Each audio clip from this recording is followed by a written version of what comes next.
What's going on, everybody? Welcome to this week's episode of Seen But Not Heard, where we'll feature music from Takalaiton, Hexorcist, and catch up with an old buddy of mine, Mateo Von Bewitcher of Bewitcher. Moving on to the beginning of this show, Hexorcist. We featured these guys a few months ago on one of our earlier broadcasts. I fucking dig the shit out of these guys. They're amazing. We'll be actually interviewing them at the end of the month, so look for that. But let's move on with it. Hexorcist, behold the great black prophet.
Hey there, everybody. I'm here with Mateo Von Bewitcher from Bewitcher. How you doing, buddy? I'm bad, man. How you doing? Dude, living the fucking dream. So, I want to give everyone here a little backstory about us. We grew up in the same town, well, adjoining towns, Fargo, Moorhead, and I got to witness the premature birth of Bewitcher back in the early 90s. And I know what I'm going to say three words here, and what comes to your mind? Bornell's Bagel Bakery. Bornell's Bagel Bakery. What comes to mind? I remember getting driven to that was like the first gig I ever played. I remember getting driven there in our guitar player / singer's mom's van. We had no amps. We had like practice amps, and it was god awful. It was just the worst thing ever. But the thing is, like looking back on that, you were part of the original introduction to metal, going into extreme metal in the Fargo community. Because back then, like I was in Bossman Louie at the time. This is pre-Below days, and it was Catharsis, right? I think we were Psychosia at that time still. Shit, that's right. Yeah. So, like, here's a group of kids doing like, you were doing Metallica covers, and you were doing some originals too. I remember, right? A couple. It was like mostly Metallica covers at that show, I think. But this is like 1995, 94, I believe, and from that day to what's going on now has just been, for me personally, amazing to watch. Because, like, you know me, I fucking love metal and live for metal, and just like I said, being able to be like, fuck, I know that guy. I've played shows with that guy back when we were, this tall. It's just the coolest thing, man. Fucking, so that's kind of where our first question goes to. How the formation of Bewitcher? Can you kind of give us a little hindsight of that? Yeah, I mean, going from like getting laughed at off the stage basically at that first gig, back in the day to to where we're at now. It's like you said, it's been kind of this crazy, insane journey, and it's like it's also a smaller window of the greater growth of the United States metal scene. You know what I mean? Yep. So it's like, so when it came to starting Bewitcher, I mean, so 2001, I had a couple friends moved from Fargo to Portland, Oregon. We were in and out of bands for about 10 years at that point, and things were just kind of like languishing and not really doing much. And so about 2012, I got this bright idea to like, I was getting really deep into like the black metal stuff and like really like the first wave, especially like Venom, Bathory, Celtic Frost and all that, Sodom and all that good shit. And so my idea was to kind of like fuse that with like new British heavy metal and like all that stuff that I was getting into that I had been into for years. And kind of bing bang boom, started writing some songs, and Bewitcher was sort of kind of born out of that whole thing. That's crazy how that all happened many years after, because I'm not sure if Andrew has told you, but about a year ago I drunkenly messaged him like, hey, I want to be the second guitarist to Bewitcher, make it happen. Like you guys, we got numerous times back since we started. It's been pretty fun because I mean, the growth of music for you, because for me, my love of extreme metal, I love everything but black metal, death metal, the fucking just the hard hitting shit. It's been one of my passions, so it's cool to see fellow friends like evolve into this juggernaut of a project. Because the first time you played here, it was Stone Creep back in like, God, what was that? It was 10 years. The first time we played Fargo Warhead was, I think, 07, I think. God, that sounds about right. Because I think I was in Necktie Suicide at the time. And you guys came through town with Stone Creep. I checked out that show. I was like, fuck yeah, man. It was badass. And I remember specifically you guys did a cover of Man on the Silver Mountain that stuck with me. I was like, yeah, that's fucking rocking. And then fast forward to about 3-4 years ago when Britta booked Bewitcher here for the first time. And that was my introduction to this project. And I was just like, what the fuck is going on here? This is awesome. Right on. Yeah, it was cool. I think we played Fargo at least once or twice before that. We did some shows at the Aquarium. And those were awesome. They just went off without a hitch, and great crowd, and people were stoked about it. It was just like, all right, we're back home. This is great. Like, fuck yeah. Yeah, you guys definitely made a fucking impression, because we've played with you twice at the Aquarium, or once at the Aquarium, that all-ages show at that coffee house, and then we traveled to Minneapolis with you guys in that Savage Master tour, which was fucking awesome. Sick, man. Good stuff. Dude. So on that note, what's been going on now? I've noticed a lot of social media presence of just pushing the new shit, and congrats on the Century Media. That's fucking badass, man. Right on, man. Thanks. Yeah, it's the promotional machine is in full swing at this point, and that's the name of the game right now. Is just getting it in front of as many eyeballs as possible, and just letting people know that this fucking next record is coming out. And obviously, with the Century Media connection, like they're giving us a much wider base to do that with. That's fucking awesome. Yeah. Because, yeah, I mean, it's tough for all of us, especially my friends like you and other bands that are, like, hard-hitting touring musicians right now. Doing the overseas thing and all that is just not feasible at the moment, and it just sucks. So, I mean, you kind of have to have that backup plan of, like, well, let's fucking keep writing and keep promoting. But it's, like, a lot of bands have been doing the virtual concerts and stuff like that, which is it's a cool filler for now, but it obviously doesn't, you know, take the place of the real fucking thing. What's your opinion on that? I mean, like you said, it's exactly that. It just doesn't. You do what you can to kind of keep things going, but it's nothing can replace that feeling of a live show. It's unreproducible in any other way. So I think what we're doing right now is we're seeing sort of like this new medium it's very much in its infancy, kind of like music videos in the early 80s and stuff, you know, how that was this new thing. So it'll probably evolve into something cool, but like right now we're just kind of figuring out what the hell it even is. So it's so weird right now. It's fucking crazy. hell of a time to be alive. So with the vast amount of touring you guys have been doing in the past and hopefully soon in the future, what are some of your favorite spots, like both in the States and out of the States? Like, what are your like primo places? Like, I can't fucking wait to play there again. You know, we always do, like, it's so weird because, like, back in the day when we used to do DIY touring, the old bands, you know, like, the big cities were always the toughest to get people to come out. Yep. So, like, you go to LA or something like that, and it's like, you know, I can get 5 people at the show. Like, we go to LA now, and fucking those places are packed. People are loving it, and they're fucking, you know, they're as wild as you can imagine, right? So, like, yeah, New York, LA, you go to like some of those big markets, and it's just like, it's cool because it's different for us. Like, I haven't experienced anything like that until now. So, but other than that, you know, you go to Texas, you have a great time. Go to Minneapolis, you have a great time. We've always had great shows there. And then overseas, you know, you go to like, obviously like Germany is just insane. We had really cool shows in like London and Manchester. Nice. Fucking great stuff. Yeah. So we haven't been to a ton of places yet, but we're expanding slowly. Have you had any Hopefully more so? Have you had any word from agents and anything of like, hey, we're kind of looking at a tentative time to maybe start booking at all? It's starting to happen. Where there's a lot of if we can, let's try this, you know, and like there's talk like that now. So I'm kind of speculating end of the year that we'll start seeing, you know, a little more normal kind of touring schedules happening, hopefully.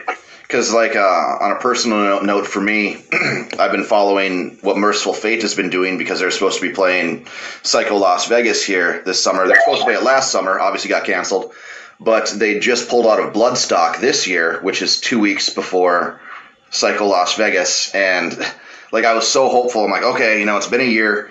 Like, and I haven't seen Merciful Fate since 1998, so I was like, God, I really want this to happen. I don't know how long, you know, I can wait again, but it's just shitty. I mean, I get it. I get the wanting to be safe and stuff, but it's like, God, you just keep on dangling these tour dates in front of us, then just yanking them right from underneath us, you know? It just sucks. Yeah, I mean, it's tough to keep things into perspective because, I mean, you know, the world's going through a lot of crazy shit right now, and it's, yeah, obviously, like, you know, music means a lot to us, and I think it's something that we want to get going again, but at the same time, you know, some things are bigger than that, I guess, and so we have to kind of put it into perspective, like I said, but I think we can get back to it, and you're right, man, like, I want to fucking see some bands, dude. I've never even seen Merciful Fate. I've seen King Diamond a bunch of times, you know, I want to see that shit.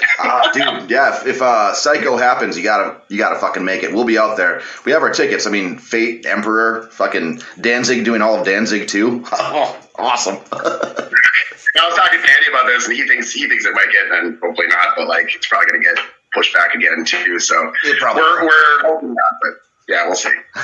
So, what are you doing gear wise these days? Like that white V of yours, man. That's always been one of my dream guitars. So, what all you rocking through these days? Kind of rocking the same stuff right now. I'm kind of looking to start upgrading or maybe just kind of switching things up a little bit. But my go-to rig has always just been like Gibson Flying V's, 5150 and Marshall cabs.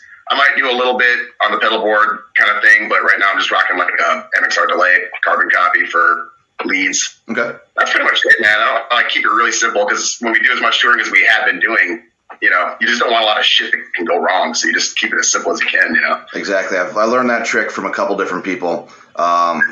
If you can fit your fucking pedal board in your guitar case, that's probably your best bet, just in case things go wrong. But no, that's fucking smart, man. And that 5150 tone you get live and through the album is just fucking awesome. Like, I'm going to say that a lot because if you could have seen my face when I saw you guys play for the first time, I'm like, holy shit, this is like fucking Venom. This is like the best sounding shit ever, because obviously big fan.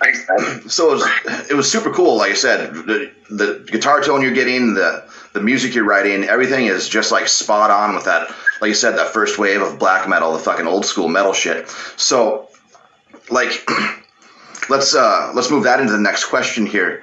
With you guys following that kind of suit and that kind of that style you're going for, and you have all these other, not all of them, but like the 9-string guitars and the gentcore and the deathcore and stuff like that. How is the reaction to like younger fans? Because they want all that crazy shit, and you guys are here throwing the old school stuff. So what would you say your reaction with the younger fans would be right now? I think we're seeing a lot more of them now. I think our kind of we always had kind of a younger fan base, because when we started in Portland, man, like it was a lot of like college age kids. Just the scene was comprised of people mostly in their early 20s. And, we were a little bit older than that. We were like 10 years older than all those people. So it was kind of like, to them, they're kids to us, But like, as far as like even younger than that, like I think I see like people, just message you guys on social media and stuff, and they're fairly young, they're teenagers and stuff, which is cool. I think with metal, everything is so fragmented and so subgenre oriented that like you have the scene with this sound has this scene and this sound has this scene, and it's it's just kind of you get what you get, relative to what you play, I guess. Exactly, and like it's kind of a cool, for me, a social experiment to see. Like, you bring a young kid to a Slayer show and they're like, this is boring. Then you bring them to like a Born of Osiris or Rings of Saturn show, and that's what they're into. It's weird, the difference of age. Like, you and I grew up Metallica, Venom, King Diamond, stuff like that. And the stuff these newer kids are growing up on is just years beyond like a technical aspect musically. Like, I see so many more kids doing like the tapping stuff on guitar these days than ever before. So it's interesting, but like for me, I'm old, so it's always going to be the old school fucking way for me. But yeah, it's cool that you're reaching a solid fan base of young and old. It's like, because it's just impressive, man, especially nowadays, keeping their attention. Yeah, I mean it's great to see. I mean, and we're going to take shit from both sides too, because like the old guys, this is just copying stuff from when I was a kid. It's the same shit, whatever. And like the younger crowd might think it's too old school or whatever. But one thing that's cool when you're younger is that you're more willing to like listen to everything. You're a lot more open minded. And then you kind of, as you get older, you kind of narrow your taste a little bit. But so yeah, like with the younger fans, man, it's awesome to see, because maybe they're listening to, like you said, Rings of Saturn, but maybe they're also listening to Enforcer or something like that, and it's just like it can cross over just like that, and it's cool to see. So there's a lot more out there, Oh, dude, there's so much out there, and I think in my old age, and especially this last year of having way too much time on my hands to kind of discover new music and stuff. I've stopped being so close-minded of being that old guy that's only going to listen to fucking, if it's past King Diamond's Abigail, I don't want fucking shit to do with it, Yeah. So, like I said, for me personally, it's nice to be able to discover new shit. I mean, there's going to be stuff you don't like. That's just life in general, but there's such a wide variety of stuff out there right now. It's almost endless, It's fucking cool. Yeah, it's almost overwhelming. I mean, I can't even get into new music anymore because there's just too much coming at me at once, I've always found if I see it live, it's a much better platform for me to actually judge whether I like it or not. Because, I mean, I don't know how many times I get people throwing me, check out this band. I have like a whole Facebook Messenger filled with YouTube clips of stuff I haven't gotten to yet. It's like so tough, but like that's why I want the live music to come back, because I miss like, oh shit, I'm gonna discover this new band tonight. They're opening for this band, so they must be fucking great, you know? That's the shit I fucking miss. But on that note, what are you rocking these days that, you know, for some inspiration for the writing and all that?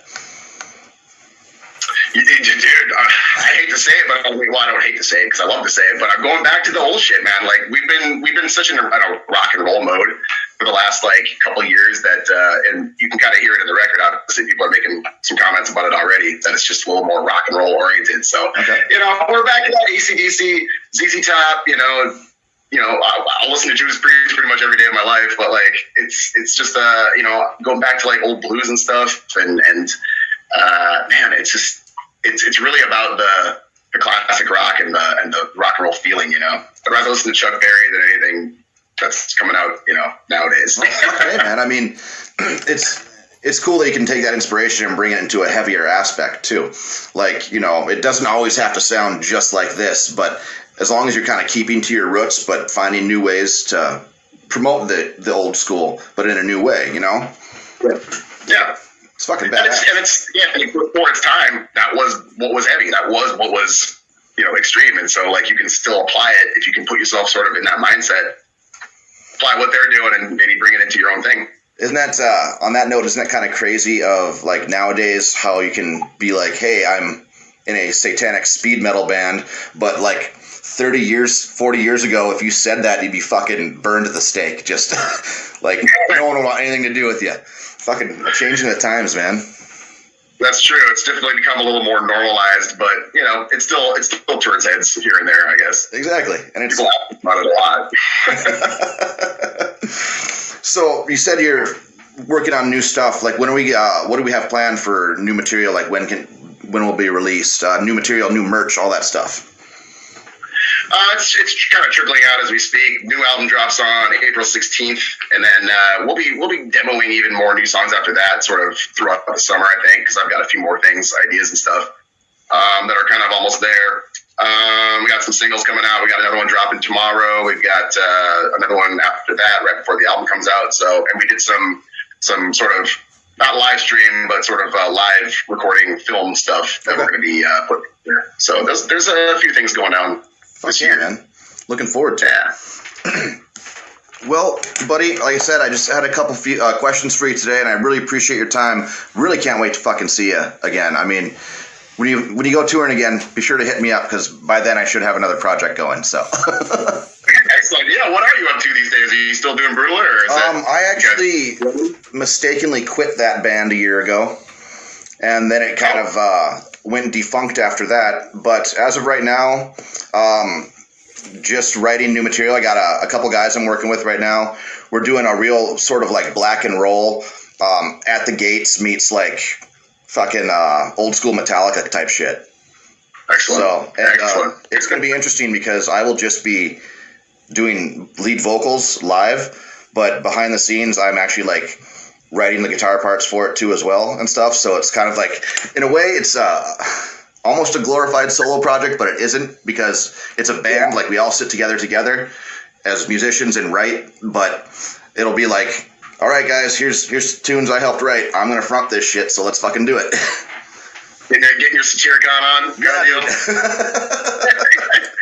just, I wanted to do something different where it's not just me like focused playing guitar live. I wanted to try something new. I'm getting older. Let's try some new things, see what works, see what doesn't.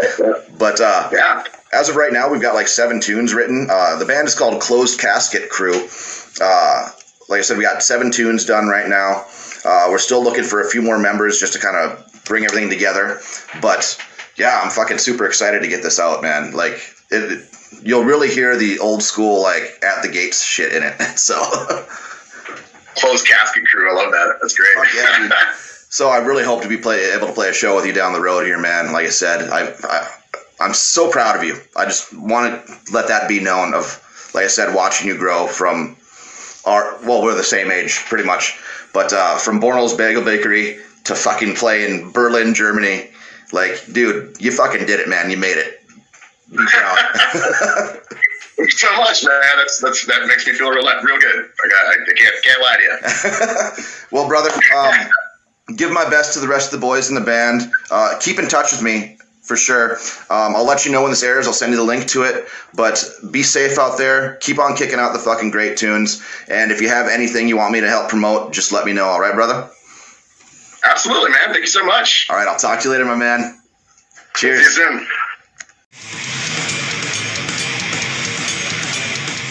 During this segment, I usually talk about the crazy stories and everything that I've been through the years of touring and whatnot. But this time I'm going to talk about promoting and playing a local show here. This segment is 100% dedicated to Mr. Lars L.G Petrov. In 2015, I got the call that Entombed AD and Ex Mortis were looking for a gig in Fargo. And a friend of mine hit me up and he's like, hey, you want to co-promote this show with me? I'm like, hell yeah. Fucking been an Entombed fan my whole life. Just, fuck yeah, let's do this. And normally, with promoting shows, if you've been in the game ever, it's not all glamour and glitz. It's business, it's money. You're going to lose money. You might make money. But this was a very special show to me. Sorry. So, beginning of the day, I go pick up all the supplies for Entombed and Ex Mortis and, set up their green room. And I first met Guillermo Miranda, who we had on the show earlier, a really good friend of mine as well. Super cool dude, very chill, like, oh, whatever you want to get us is fine, whatever you want to get us is fine. Hey, have you met LG? I'm like, no, I haven't. I really want to. And that was my first meeting with him, and just super excited to meet me. I was super excited to meet him, but it was like a mutual respect there. And just the moment meeting him, he gives you, you're the only person in the room when he would talk to you. He cared for his fans, he cared for his bandmates, for anyone that was around him that he gave a shit about. He gave his all, and he was an amazing person that way. Fast forward to, we finished our set, did a pretty fucking killer show, I'd like to think. I went to go check up on Entombed AD downstairs, and they were having some beers, and I brought them another 12-pack, and I'm like, hey guys, this is for the beginning of the show, or, your set's soon, so here's some more liquor for you. And he hands me a fucking beer, and, I was like, fuck, this is awesome. So I get to chill and, talk business with him, and he's like, oh, you seem like a pretty big guy. I'm like, well, at the time I did security at a strip club. I still work at that strip club, but I was like, it's only a few blocks away if afterwards you guys want to go. And he's like, yes. I'm like, awesome. So we finished our beers, and during that moment, I got this picture with us that I just recently had framed because it was a great moment of meeting a great person.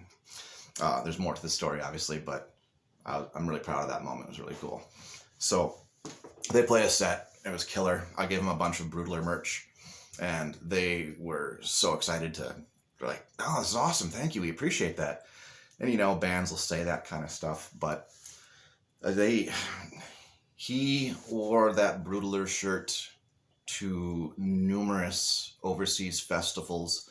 There's a picture of him with Michael Poulsen from Volbeat. They're hanging out in Danko Jones, and there's LG rocking the Brutler shirt, having a drink. There's a picture with him and Matt Thompson from King Diamond and he's rocking the Brutler shirt. Pictures of him playing in front of thousands of people overseas, like I said, and just killing it on stage.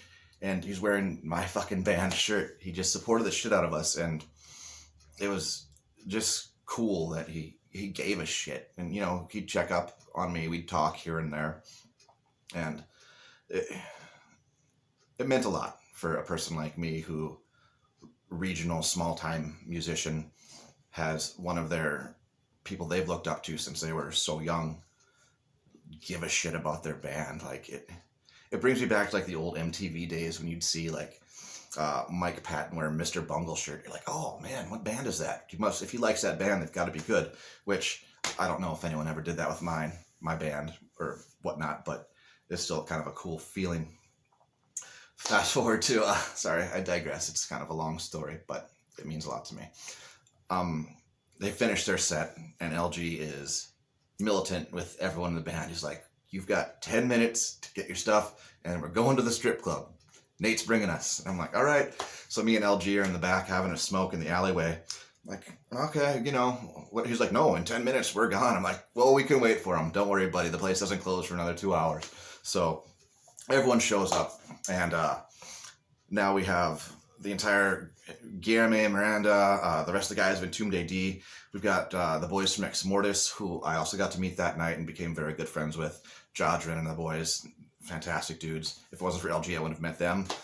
Two other gentlemen, James McMahon and Sean Powell. They were touring with Amon and Marth, doing like the onstage Viking fights and doing their sound and lights and stuff like that. And we all keep in contact to this day. And like I said, this is like 5-6 years ago. So if it wasn't for booking that show, I wouldn't have met these amazing people. So that's a rarity in this game, especially as a promoter. You're either fucking hated by the band for, you know, not bringing enough people there, or they just don't fucking care. They just want their money and go. But this was a very different time. I've never experienced anything like that. That's why it really struck me that it went as smooth as it did, and we kept in contact. Back in December, I emailed or messaged LG because I wanted to get him on this show. I knew he wasn't doing well, but you know, I was being very optimistic. And he messaged me back, and I got that message saved. It's gonna stay with me forever. And he's like, "Hey, bro, I'm so sorry I didn't get back to you sooner. You know, I'm just not doing well." And me just trying to be optimistic, I'm like, "Hey, you know, I get it, dude. We're fucking pulling for you. We want to get it better. Want to see you again, you know?" Because I was in September, they were going to tour with Amorphous, and I was going to spend my 40th birthday with them. And, you know, we had it all planned out with, we'll meet you, we meet before the show and all this stuff. And that obviously got canceled due to everything. But, you know, just the fact that it was going to happen was good enough for me. But, you know, like I said, it's a great man was taken because some shit fucking disease. Fuck cancer. It's bullshit. Pisses me off because, like I said, just that one night of getting to hang with him for like from 7 p.m. load-in time and partied on their bus till, you know, 5 in the morning. And it was just amazing. I've never had someone so gracious, and then everyone on the tour was gracious, but this is a tribute to Mr. LG right there. One of the best in the game, and gonna miss you, man. Fucking love you, brother. You were the fucking best. Cheers.